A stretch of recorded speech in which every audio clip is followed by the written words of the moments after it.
साथियों, क्षमा चाहता हूँ। भाग 48 में ये समझा जाए और जो बिंदु 14 हमने बताया था उस पर भी ध्यान दिया जाए। अब बिंदु 20 हम बताएंगे। दिनांक 28/4/2022 भारत सरकार, माननीय प्रधानमंत्री जी, माननीय गृह मंत्री जी, महामहिम राष्ट्रपति जी, माननीय DGCDR पुरम नई दिल्ली 66 स्वैच्छिक स्वयंसेवक नागरिक सुरक्षा अधिनियम 1962 दिनांक 19/2/1968 के अनुसार एक श्रेणी में लाने के लिए माननीय लोकसभा विधेयक लाकर पास करने हेतु प्रार्थना पत्र एवं दया याचिका, ये all India home guard welfare association ने भारत सरकार को बार बार अवगत कराया गया है, बार बार। और मैं आपको बताना चाह रहा हूँ 27 दिसंबर 2021 से और आज तक जितने भी संकलन करके प्रमाण पत्र भेजे गए हैं, अब इस पे संशोधन किया जाए। अब भी समय तो पहले भी था, आज भी है और आगे भी रहेगा, परंतु इस संस्था का करीब हमारे 6 लाख परिवार है, 6 लाख बहन भाई है। इनकी कोई सुनाई कोई भी सरकार आए तो करना नहीं चाहती, लेकिन अब आशा करते हैं। लंबे समय तक कांग्रेस रहा, जिसको एक भी अक्षर हमारा सुनाई नहीं दिया। इतने हमने कार्रवाई करी, परंतु उसका कोई जवाब कांग्रेस सरकार को नहीं दिया। और केंद्र सरकार में भी कांग्रेस थी और राज्य सरकारों में कांग्रेस थी। अब कुछ चला है, अब 9-10 साल भारतीय जनता पार्टी आई है। इससे भी हम अपील करना चाह रहे हैं, बार बार लिखा है, निवेदन किया है, दया याचिका भी दिया है। और साथियों, लिखा क्या है वो भी हम बताते हैं। महोदय जी, सत्यापित जूनियर स्टाफ ऑफिसर होमगार्ड संसद में रखे जाने वाले नियम और उपनियम केंद्रीय सरकार द्वारा इस अधिनियम के तहत निर्मित प्रत्येक नियम और उपनियम निर्माण के बाद जल्दी से जल्दी संसद के प्रत्येक सदन में रखेगा या रखा जाए और 30 दिन की अवधि के लिए रखा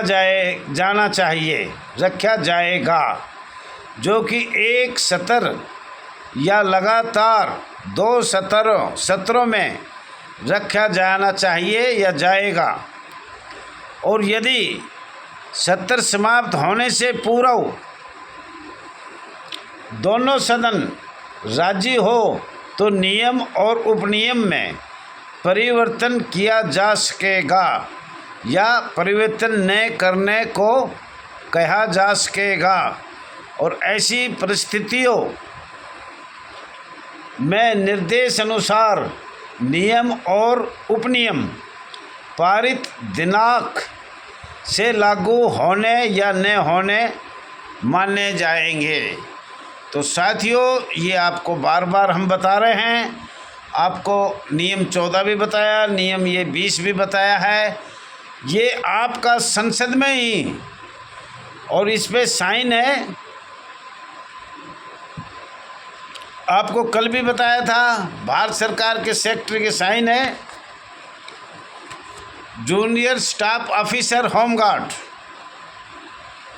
ये पहले भी बोल रहा था, महोदय जी स्थापित जूनियर स्टाफ ऑफिसर होमगार्ड।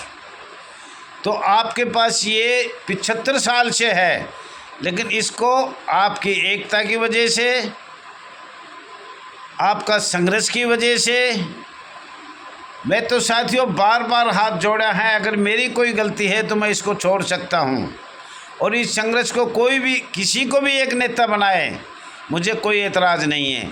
मेरी तो उम्र भी 72-73 साल होगी, 1950-51 का जन्म है।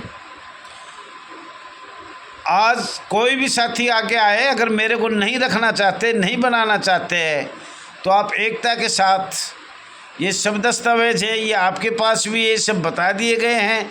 सिर्फ एक चीज़ है, वो भी आगे बताया जाएगा। आप अर्धसैनिक बल थे, पैरामिलिट्री आपको कहा जाता था फोर्स, और आपको इस स्वयंसेवक के स्थान पर कौन लाया? कांग्रेस सरकार और अंग्रेज सरकार। और अंग्रेज़ों का काला कानून इसीलिए कहा जाता है, आज़ाद भारत में आप गुलाम हो। तो साथियों, मेरी बहन और मेरे भाइयों, जो भी मेरे से नाराज़ है वो आगे आइए, और मैं उसका तहे दिल से स्वागत करता हूँ। और सारे दस्तावेज देंगे जो भी all India home guard welfare association के पास है, सारे प्रमाण सहित देंगे। लेकिन मुझे नहीं रखना चाहते, कोई बात नहीं, लेकिन कोई आगे तो कोई तो आए, या हमेशा हम गुलामी रहते जाएंगे। मैं ये कहना चाह रहा हूँ साथियों, कोई भी बहन भाई आगे आइए, सब दस्तावेज दिए जाएंगे। मीटिंग मैं कर सकता हूँ, बहुत गरीब हूँ, पानी भी नहीं पिला सकता मैं। जिन लोगों को मैं बुलाना चाहता हूँ उन लोगों को मैं पानी भी नहीं पिला सकता, लेकिन फिर भी अगर आप आज्ञा करोगे तो आप अपना बहुत अच्छी बात है, अपना अध्यक्ष चुने और किसी को भी आगे ले आए। पर इस पे स्वयंसेवक शब्द पे माननीय लोकसभा में ये रखने के संघर्ष किया जाए, और भारत सरकार से अपील और निवेदन प्रार्थना किया जाए, शीघ्र से शीघ्र इसको दोनों सदनों में पास करके, और आपको एक कर्मचारी का दर्जा मिले, सरकारी कर्मचारी का दर्जा मिले, और ये स्वयंसेवक शब्द समाप्त हो।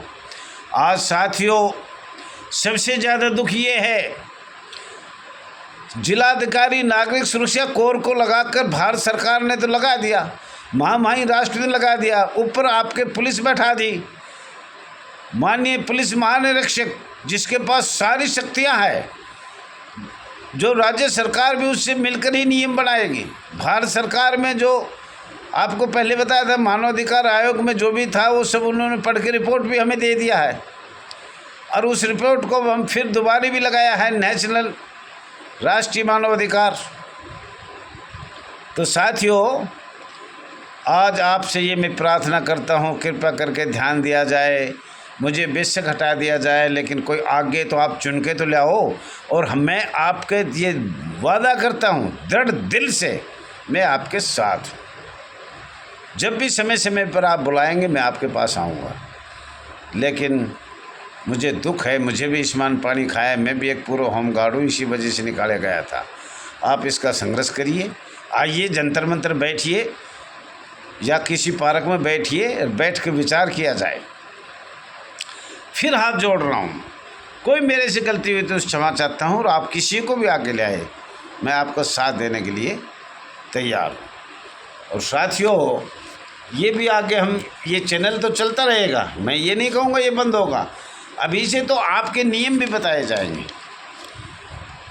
दिल्ली में नियम बताए आपको, 11 फरवरी 1969 में बनाए। मध्य प्रदेश और छत्तीसगढ़ का नियम 3 को भारत सरकार को ले लिए, माननीय मुख्य सचिव को साइन किए, और बाकी शेष नियम उसे स्टेट में छोड़ दिया। इस वजह से हर स्टेट में नियम अलग अलग बना रखे हैं, और वो भी एक दिन हम बताएंगे आपको। आपकी कैजुअल छुट्टी भी है, गंभीर चोट लगने के बाद भी आपको पेंशन मिलता है, मातृत्व छुट्टी है, पितृत्व छुट्टी है, तो ये सब आपको बताया जाएगा।